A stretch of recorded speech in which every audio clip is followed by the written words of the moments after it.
Yalnızlık şarkısı.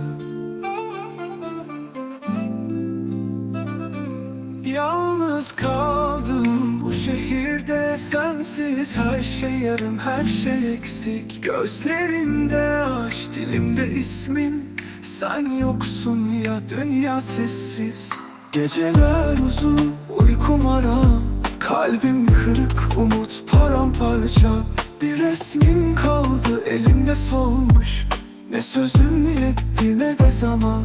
Yalnız kaldım bu şehirde, sensiz her şey yarım, her şey eksik. Gözlerimde aşk, dilimde ismin, sen yoksun ya, dünya sessiz.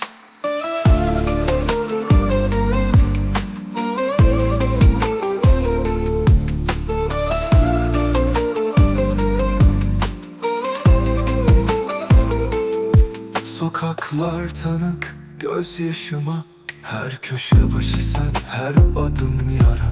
Bir nefes gibi geçtin içimden, geriye sadece hüzün kaldı bana. Bir gün döner misin bilmem ama ben beklerim seni bu aşkla hala.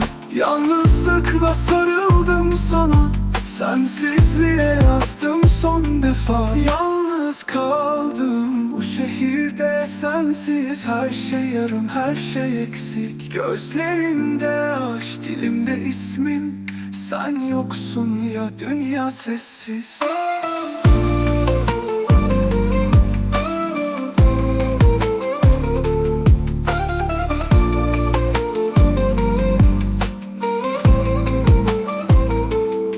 Sokaklar tanık gözyaşıma, her köşe başı sen, her adım yara.